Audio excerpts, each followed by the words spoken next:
I remember watching a documentary about a man who spent his entire career looking for the giant sloth in the Amazon because it used to exist, and there's been a bunch of indigenous people that have told stories about encountering these giant sloths. Yeah. So this guy was absolutely convinced that these sloths were there, and he was kind of banking his career on it, and it wasn't working out.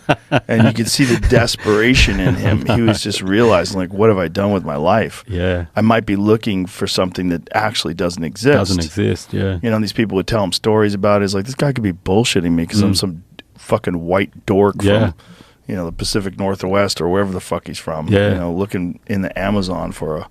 There's some really interesting Aboriginal paintings that there's so many the same that you're like, was that a creature that existed that we haven't found the bones for, that, you know, or that's still roaming that we haven't seen, you know? Like what?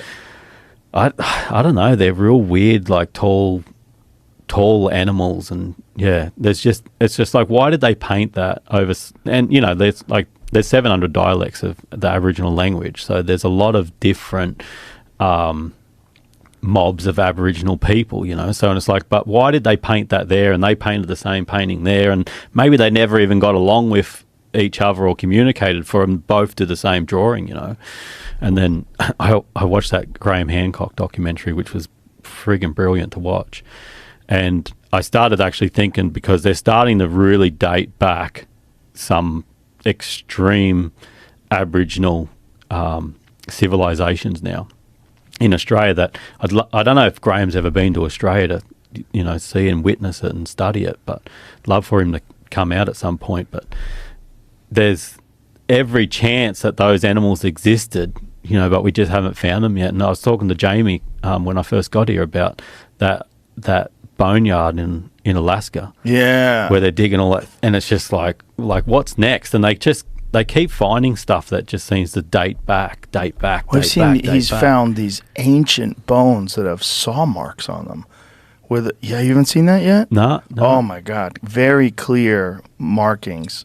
Like, it sounds completely like a death pit. Sawed through, where it seems like there was a mass extinction event that happened, and it's documented. Look at that. Holy smokes. Yeah, not just one. It sounds like their death pit, like their waste pit. No, not necessarily. No, because they've found things that are there that they didn't... Like, he's found multiples of these. Holy smokes. And this is very recent. Now, here's what's crazy. The saw supposedly was only invented 5,000 years ago.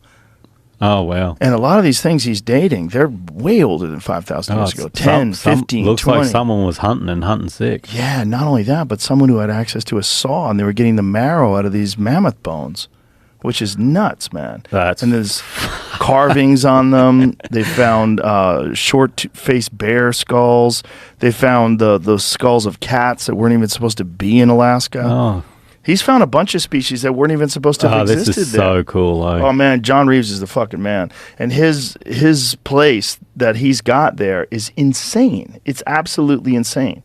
It's so filled with animals and a very thick carbon layer. Look at these bison has there. Did you see the one that we have out front? Yeah, I did. Yeah, I was studying it. Yeah, I have to find a university that I can send that to and get it carbon dated. Oh, yeah, cool.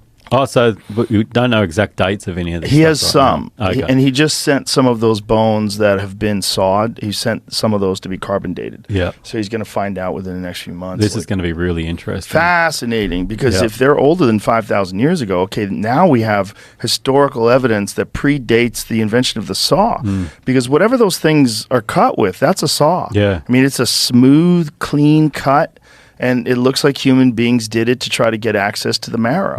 Yeah. Yeah. It sounds like the original butcher shop. Yeah. Well, the area that he's at, though, because of the thick carbon layer, what he thinks when he's listened to Randall Carlson and Graham Hancock discuss the Younger Dryas impact theory, he thinks he's in an area that got hit. Right. And that these things died off instantly, that there was, a large area where they existed in, and he's finding hundreds and hundreds of these animals in a small area.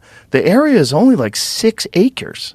Wow. Which is, it was smaller than that even. Well, one of them is 6 acres, and the one that he's currently digging at is 4 acres. So there's multiple areas where what they do is they're blasting water into the permafrost. Yep. So they have like a cliffside, and they're blasting water into this permafrost, and then they'll see a woolly mammoth tusk. Wow. And if you've ever seen the documentation that he has on his Instagram, he's got warehouses filled with mammoth bones and skeletons. This dude must be one of the most exciting people there is. He's as in, so like, can you imagine cool. just like blasting at a wall and be like, "What's that coming?" Sick. Yeah. Well, he's so fucking cool.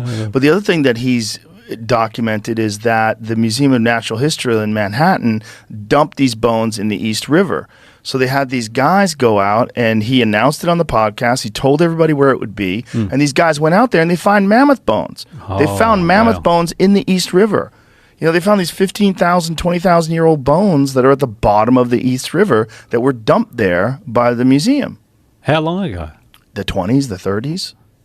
Far out. Yeah, far out. So that's one that they just found. So they found that in the East River.